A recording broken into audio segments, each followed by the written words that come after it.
வணக்கம் மக்களே, அனைவருக்குமே பார்த்தீங்கன்னா வணக்கம். சற்று முன்பு கிடைக்கப்பெற்ற ஒரு முக்கியமான ஒரு தகவல் என்று சொல்லியாக வேண்டும். என்ன தகவல் என்பதை அடிப்படையாக பார்ப்பதற்கு முன்பு நீங்கள் இப்பொழுது தான் நம்ம சேனலுக்கு புதிய பார்வையாளராக இருந்தீர்கள் என்றால் மறக்காமல் நம்மளோட சேனலை சப்ஸ்கிரைப் செய்து கொள்ளுங்கள். வாங்க வீடியோக்குள்ளே போகலாம்.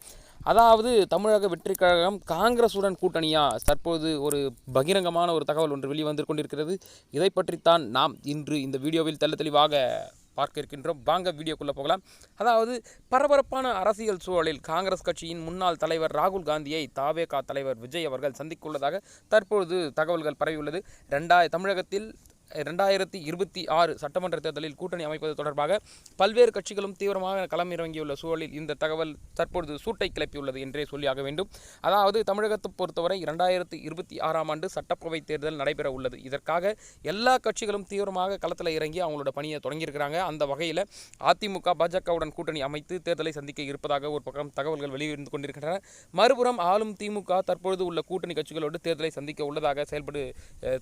சந்திக்க செயல்படுகிறார்கள் அப்படின்னு ஒரு பக்கம் தகவல்கள் வந்து கொண்டிருக்கிறது. ஆனாலும் கடந்த சில நாட்களுக்கு முன்னால் கூட நடைபெற்ற தமிழக காங்கிரஸ் கட்சியின் செயற்குழு கூட்டத்தில் காங்கிரஸ் நிர்வாகிகள் பலர் திமுக கூட்டணியில் இருப்பது குறித்து பல்வேறு கருத்துக்களை பதிவு செய்ததாக சொல்கிறாங்க.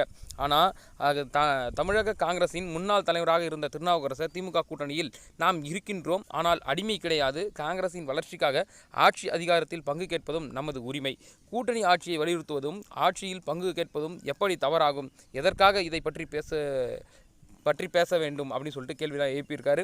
காங்கிரஸ் கட்சி கோழையா, பேசவே பயப்பட்டால் மக்களை சந்தித்து எப்படி கட்சி நாம் வளர்க்க முடியும்? திமுக கூட்டணி ஆட்சியை கேட்கக்கூட பயந்தால் எப்படி துணிச்சலாக கேட்க வேண்டும்? இல்லையெனில் கூட்டணியை விட்டு வெளியேற முடிவை எடுங்கள் என்று ஆவேசப்பட்டிருந்தாங்க. இதையே கே.ஆர். ராமசாமியுடன் பேச திமுக கூட்டணிக்கு ஆதரவாக கே.வி. தங்கபாலு, கே.எஸ். அழகிரி ஆகியோர் பேச காங்கிரஸ் செயற்குழு கூட்டத்தில் அனல் பறந்த செய்திகளாக வெளிவந்தது.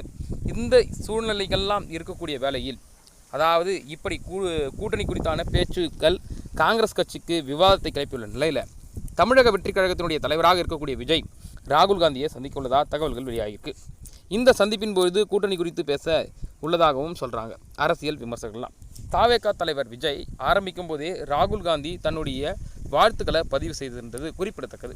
அதே போல மக்களை எதிர்க்கட்சி தலைவராக ராகுல் காந்தி தேர்ந்தெடுக்கப்பட்டதற்கு விஜய் வாழ்த்து தெரிவித்ததும் குறிப்பிடத்தக்கது.